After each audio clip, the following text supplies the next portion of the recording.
쿠웨이트전에서 가장 눈에 띄었던 선수를 꼽아보자 라고 하면 당연히 배준호 선수라고 할 수가 있는데요. 배준호 선수가 어제는 왼쪽 측면 공격수 자리에 나와서 본인이 잘하는 플레이들을 굉장히 많이 보여줬어요. 이렇게 안쪽으로 들어와서 하프 스페이스로 들어와서 패스도 많이 해주고 본인이 직접 측면에서 드리블 돌파도 하고 측면 공격수 자리에서 본인이 잘하는 플레이들을 많이 보여줬거든요. 압박도 열심히 하고. 근데 이 배준호 선수가 기본적으로 왼쪽 측면 공격수 자리에 세대 교체가 어느 시점에는 돼야 되니까 손흥민 선수 다음 왼쪽 측면 공격수가 누구냐라고 했을 때 배준호에 대한 기대감이 커질 수밖에 없는 경기였다. 그리고 기본적으로 이 배준호 선수가 왼쪽에서 보여줬던 퍼포먼스가 많은 것들을 보여줬습니다. 예를 들면 드리블, 찬스 메이킹, 그리고 이 선수가 이타적인 그런 빌드업 과정에 참여하는 모습들, 오프 더 볼 플레이, 굉장히 많은 것들을 보여주는 선수예요, 이 선수가. 그래서 어제 같은 경우에는 쿠웨이트가 밀집 수비를 하잖아요. 그래서 쿠웨이트가 사실상 모든 선수가 수비를 하고 있었어요. 근데 여기서 배준호 선수가 아무래도 약간 안쪽으로 들어오는 선수잖아요. 하프 스페이스에서. 그래서 배준호 선수가 편애하는 위치도 공격형 미드필더에서 뛰는 걸 또 편애하죠. 그런데 어제 이 홍명보 감독의 전술은 배준호 선수를 측면에 배치시키는 전략이었습니다. 그러니까 기본적으로 홍명보 감독이 많이 말했던 비대칭 3백을 써요. 그래서 이태석 선수가 가운데로 들어오면서 이태석, 김주성, 이한범 어제, 그리고 서령우 선수가 올라가면서 전진우 선수가 안쪽으로 들어왔죠. 그러다 보니까 왼쪽에서는 이태석이 올라오지 않을 때 배준호가 측면으로 빠지는 거거든요. 그러면 여기서는 측면 플레이가 돼야 되죠. 근데 이런 선수들이 보통 안쪽으로 들어와서 공격형 미드필더의 성향을 가진 측면 공격수들이 측면을 직선적으로 활용하는 플레이를 잘 못할 때가 좀 있습니다. 안쪽에서 공격형 미드필더의 역할만 할 때가 있죠. 근데 배준호 선수가 측면 공격수 자리에서 직선적인 플레이도 곧잘해요. 움직임이 일단 좋고 스피드도 어느 정도 있고 돌파도 굉장히 잘하거든요. 저 자리에서 지난 시즌 스토크시티에서도 뛰었죠. 그래서 어제 경기는 예를 들면 이런 겁니다.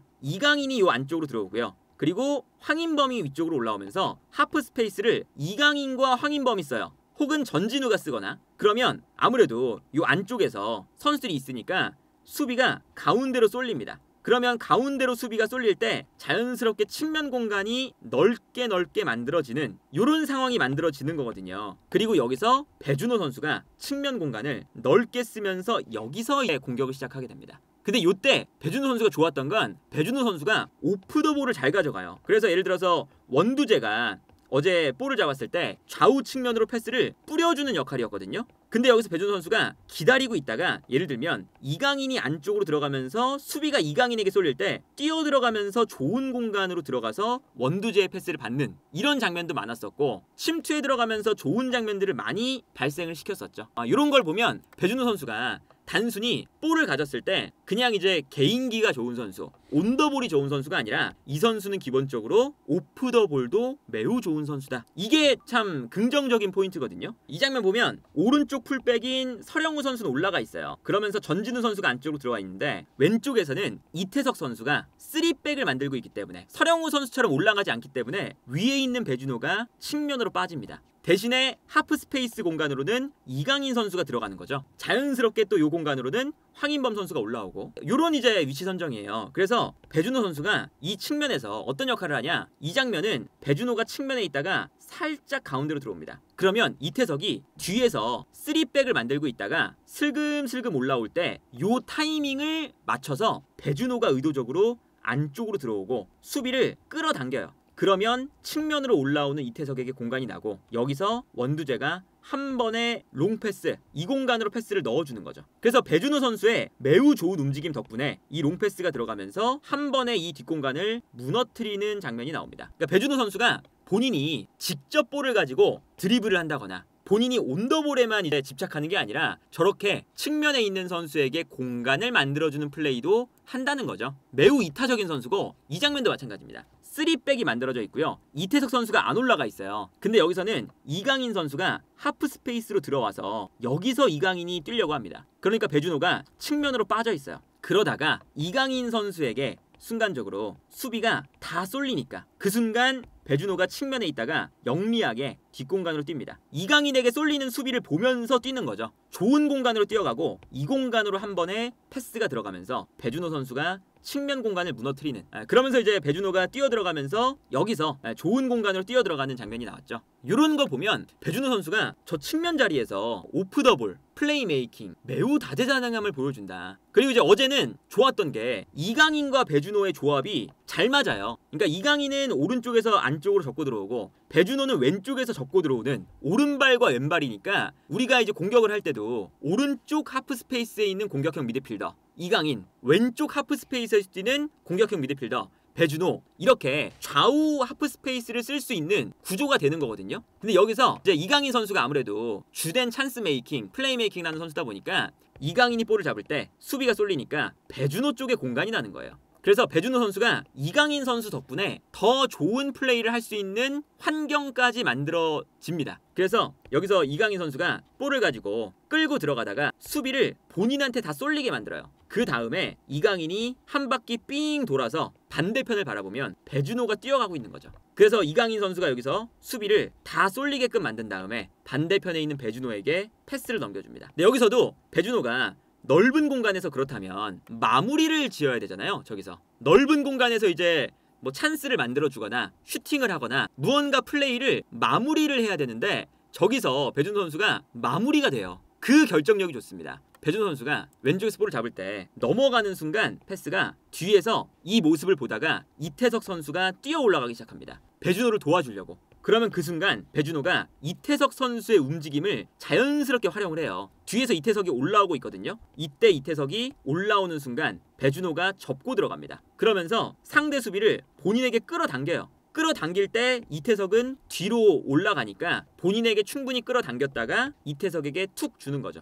그래서 여기서 이제 배준호가 수비를 끌어당긴 다음에 두 명을 끌어당긴 다음에 뛰어나간 이태석에게 패스를 건네주면서 여기서 완전히 측면이 무너지는 장면입니다. 기본적으로 저런 이제 움직임 자체가 참 보기 좋았다. 그리고 이제 배준호 선수가 움직임 자체가 좋다고 했잖아요. 이게 박스 안에서의 오프 더 볼이 좋아요. 경합하는 능력이 좋거든요. 여기서 배준호 선수가 그 안 보이는 공간에 있어요. 그리고 여기서 이제 황인범 선수가 측면으로 패스를 보내줬거든요. 그리고 여기서 이제 크로스가 올라오는데 배준호가 측면에 있다가 이미 뛰어 들어가 있습니다. 근데 여기서 크로스가 올라왔다가 쿠웨이트의 수비가 걷어냈죠. 걷어내는 순간 배준호가 멈춰있지 않고 약간 뒤로 빠져요. 뒤로 빠진 이유는 빠졌다가 다시 들어가니까. 그래야 이 탄력을 받잖아요. 그래서 살짝 뒤로 빠졌다가 황인범이 다시 크로스를 올리는 순간 빠져나왔다가 다시 안쪽으로 뜁니다. 그리고 여기서 크로스가 올라왔을 때 이 크로스가 약간은 길게 떨어졌어요. 이 공간으로. 그런데 배준호는 안쪽으로 뛰고 있었죠. 그러다 보니까 뛰어가다가 수비가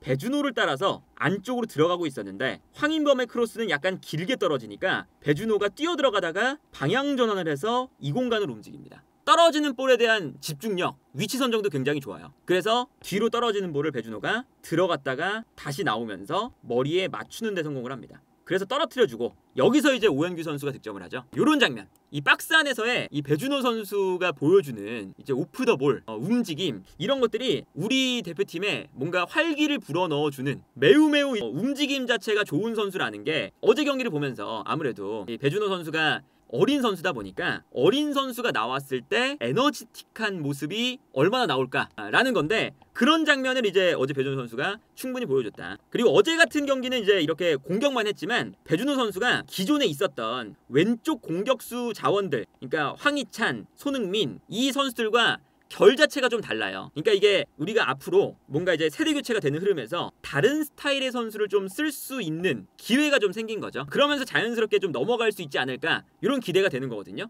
어떤 거냐면 배준호 선수는 중앙 미드필더로도 뛰잖아요. 그러다 보니까 왼쪽에 있다가 빌드업을 할 때 상대가 앞쪽에서 압박을 해요. 예를 들어서 특히나 우리가 요즘에 어려움을 겪는 게 이 앞쪽 라인에서 황인범과 어제는 원두재가 안 나올 때는 박용우 선수가 나오잖아요. 미드필더가 모두 압박을 당할 때 어려움을 겪거든요. 그 순간 배준호가 들어와서 여기서 볼을 받을 수 있다는 거죠. 안쪽으로 들어와서 또 빌드업을 도와줄 수 있는 선수가 배준호거든요. 그래서 실제로 배준호 선수가 김도훈 감독이 이끌었었던, 임시 감독으로 이끌었었던 그때 당시의 대표팀 경기를 보면 배준호가 안쪽으로 들어가서 빌드업을 엄청 많이 도와줍니다. 손흥민 선수와 황희찬 선수의 플레이는 조금 더 직선적이지만 배준호 선수의 플레이는 약간 들어와서 미드필더의 성향이 강하다 보니까 뭔가 배준호 선수를 통해서 다른 유형의 플레이들을 구상을 많이 해볼 수 있겠다. 지금 당장 같은 경우에도 손흥민이 당연히 먼저 나오는 선수고 황희찬 선수가 먼저 나오는 선수잖아요. 근데 직선적인 이런 침투 플레이가 안 통하면 우리가 막혔을 때 경기 중간에 배준호를 투입해서 다른 전술을 좀 써볼 수 있는 그러한 여지가 생겼다. 이런 것들이 어제 경기에서 배준호 선수를 보면서 기분 좋았던 그런 포인트였고, 그리고 뭐 배준호 선수가 어제 보여줬던 뭐 찬스 메이킹이나 이런 것들도 사실 너무 좋잖아요. 온더볼도 예를 들면 이런 거죠. 여기서도 볼을 끊어냈는데 끊어내자마자 배준호가 가져가거든요, 볼을. 근데 볼을 끊어내서 가져가자마자 뛰어들어가는 오연규를 보면서 바로 요 사이 공간으로 스루 패스. 이 찬스의 길을 보면서 오연규 선수에게 완벽한 1대1 찬스를 만들어줍니다. 이런 장면도 있었고, 어제 골이 나왔을 때도 배준호 선수가 측면에 있다가 패스를 받는 장면인데 볼을 잡을 때 수비가 한 명 본인에게 달려 나오니까 무리해서 드리블 돌파를 하는 게 아니라 끝까지 기다렸다가 수비가 달려 나올 때까지 기다렸다가 뛰어들어가는 이강인을 보고 이타적으로 찔러주는 요 패스가 들어가면서 뛰어들어가는 이강인에게 배준호의 스루 패스. 여기서 이강인 선수가 득점을 만들어내는 이런 장면이었죠. 이런 모습들이 이제 어제 경기에서 많이 나와서 뭔가 이 배준호 선수의 플레이, 사실 이런 플레이가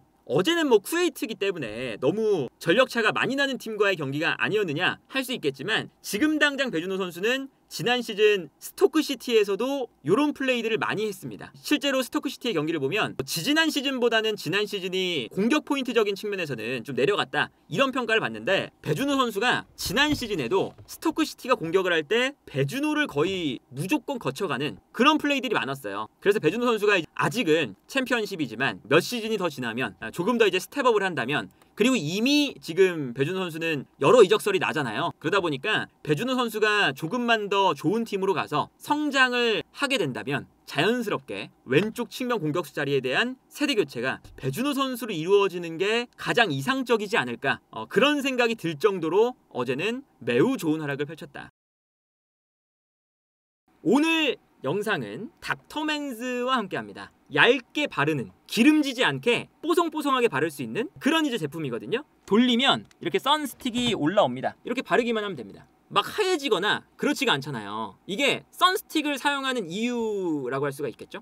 근데 이 선스틱이 자외선 차단 최고 등급의 제품입니다. 이제 오늘 이벤트 중에 하나가 선스틱도 있지만 올인원 로션, 그리고 립밤까지 합쳐진 세트가 있습니다. 페노 세트가 있습니다. 립밤을 100원에 드립니다. 100원. 여기에 더해서 로션 2개, 그리고 선스틱 2개, 플러스 기름종이까지. 요 한 팩이 62% 할인해서 67,800원. 여기에 더해서 가입을 하시면 신규 가입 쿠폰 2만원, 그리고 카카오 채널 추가 시 2,000원 할인 쿠폰까지 있으니까 여기 할인까지 적용해서 구매를 하시면 매우 저렴하게 구매하실 수가 있다. 닥터맨즈에서 이제 이벤트를 준비를 했는데, 고정 댓글에 들어가시면 플레이스테이션 이벤트 응모하기가 있어요. 여러 가지 정보를 작성하시면 되는 거고, 어떤 제품이든 링크로 들어가셔서 구매하신 다음에 응모하기로 응모를 해주시면 플레이스테이션 5 한 분을 추첨해서 드리고요. 페노 세트로 구매하시는 분들은 당첨 확률이 더 올라간다. 구매하실 때 참고하셔서 플레이스테이션도 받아가시길 바라겠습니다.